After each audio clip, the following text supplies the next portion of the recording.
Final stop tonight for some of New York's most famous subway cars, 16 miles offshore and 85 feet down. Not the A train, but the Redbirds. Aging subway cars on a new path, but it's not without controversy. New Jersey reporter Brian Thompson is live in Point Pleasant Beach with more tonight. Brian?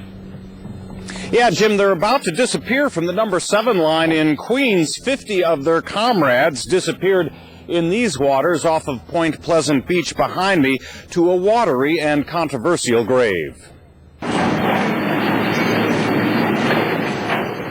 In New Jersey, this is the last ride for New York's Redbirds. The state of New Jersey took 250 for its artificial reef project. This was the final batch of 50. Diver Steve Nagowitz chased the subway cars and in just minutes spotted this jellyfish already checking out the new dig some 85 feet below the surface. It's a great habitat for fish. It'll ultimately be a great place for fishermen. And for divers, you want to take a look back.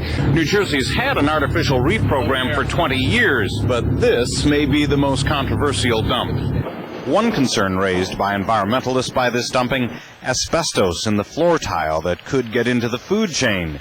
Says one scientist. We would expect it to be in such low concentrations that it would be very, very difficult, if not impossible, to measure in the waters. The bigger concern, though, is if this really works, if these subway cars will soon become junk piles. These were flirting with ocean dumping, that the durability of these was such. For example, automobiles are not allowed to be dumped in the ocean. In fact, this decade-old SEPTA rail car from Philadelphia, farther down the Jersey shore, is but a shadow of its former self, suggesting in a few more years this may have been a wasted effort.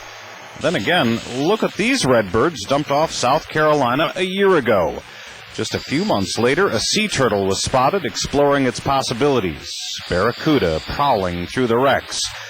10 months after they went down, heavy growth marked the cars were featured in 2000 Subway series, large schools of fish calling them home. Now, the 250 Redbirds that New Jersey took and scattered over 5 locations over the past few months will be studied for the next 8 years. And until that study is finished, 8 years from now, there will be a moratorium on dumping any more subway cars off the Jersey shore. As for the Transit Authority, it has about 2 or 3 remaining Redbird trains still running the tracks of the number 7 line through Queens.